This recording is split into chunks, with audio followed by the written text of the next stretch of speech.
Hey everyone, welcome to my podcast. Today I'm joined with Lauren Bragg. Hi guys, I'm Lauren Bragg. Yep, and we're going to be talking to you about mental health in teenagers. So, Lauren, I have a question for you. Go on. How have you struggled with mental health in the past? Yeah, I can say so I have. Would you like to explain?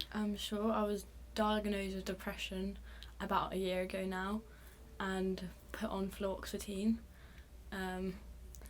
which is a commonly prescribed drug to teens struggling with depression and some other mental illnesses, not sure what though. But I'm still on fluoxetine at the moment, but hopefully it'll be coming off soon.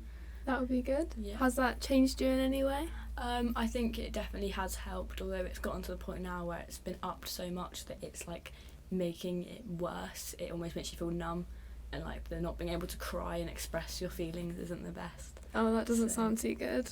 No. Yeah. Has this majorly affected your life? I actually would say so, yeah, because it has it's majorly affected it in positive and negative ways, like the mental health in general, obviously. I mean, there's no positive effects of the mental illness, but the positive effects of the fluoxetine was it helped me at the beginning, obviously, but it's kind of getting a bit, like, after a year, it's kind of stopped helping. So, has this affected your education? Yeah, definitely. The whole of year 11, I really struggled to be in school, and it also affected my sleep schedule, which also affects, like, being in school. And it's also like depression comes with a bit of a side of anxiety, so it's caused like social anxiety and being in school, so it's obviously affected my education, unfortunately. A bit of an awkward question now. Oh God. Has this affected any of your relationships with friends or family? So actually guys, so this has actually kind of affected my relationship with my whole family.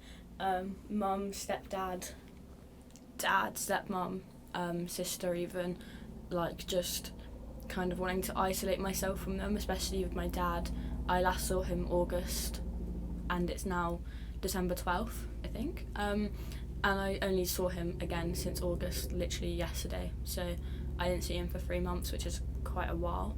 And I just have like a lot of arguments with my mum and my stepdad, because kind of like they don't understand the teenage mental illness. Obviously they aren't perfectly mentally well themselves, but they weren't like teenage mental.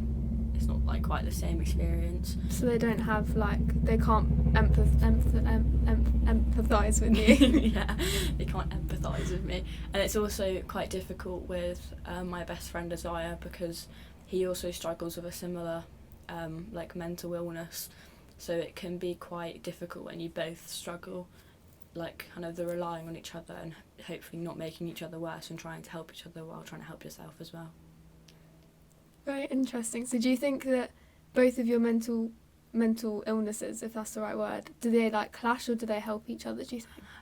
I think they can have both the effects. Like some mornings, like if I'm feeling like too depressed to get out of bed and I'm with Isaiah and he's also feeling too depressed to get out of bed, then we just kind of feel each other, like we don't motivate each other to get out. But then this morning I was feeling motivated, so I was motivating Isaiah to get out of bed, so it can like help, because I understand, like we understand each other, like how the feeling can be.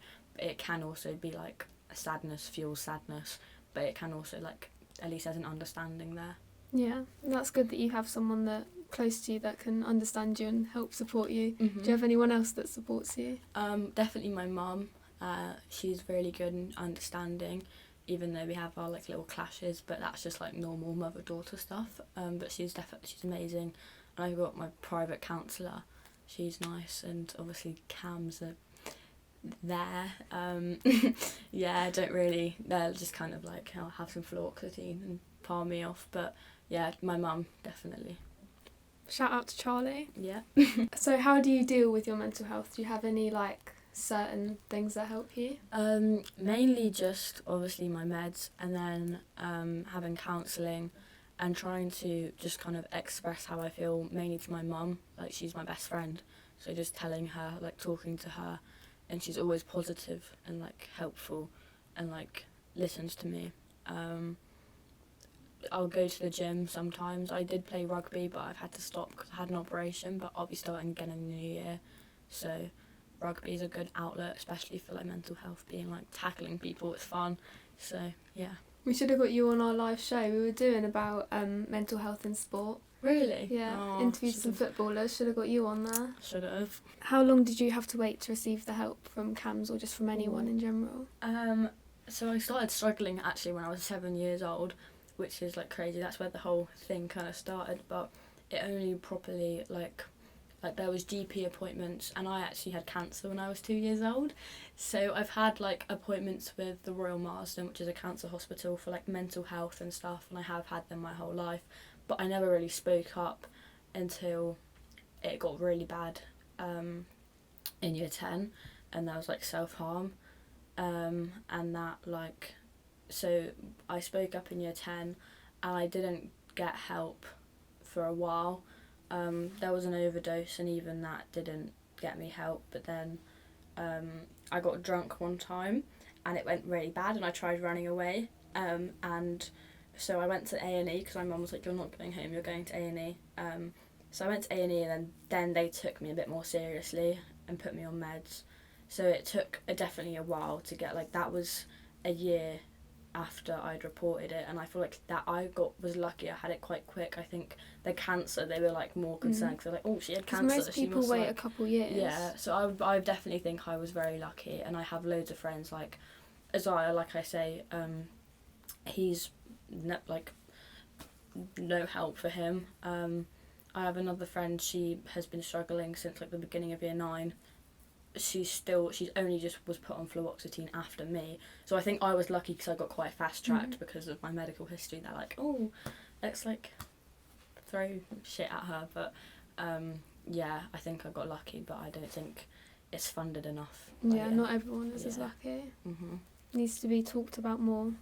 Raising awareness on this podcast. So have you got any stories you'd like to share of your experience that you think could help the listeners? I think it's good to support teenagers' mental health, is to do like research and in specifically what they're struggling with. I have unfortunately experienced rape, and I think it's what helps is like doing research on knowing the right things to say. Like in my situation, like questioning it and like kind of basically just questioning it and making you the person themselves like wonder if it's their fault or not can like be a trigger. But then if you don't question it and you like do your research and know what to say, what the right things are to say, I think that can be very good and supportive. And I'm very lucky in the sense of the whole time I've been struggling, my mum, stepmom, dad, stepdad have been like googling and like being like how to talk to a teenager with mental health, and like obviously like reading books, obviously it's not the most like they can't always be right, but at least it shows they're trying. And yeah, so that's all that matters, that you put effort in, try and show that you're there even if the help isn't wanted or needed. Try to do the right thing basically. Yeah. I think that's all for today.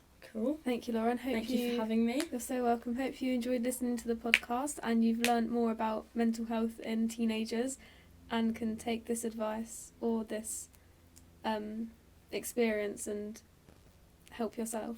I hope I made you guys more aware to help people around you. Thank you for having me, Louisa.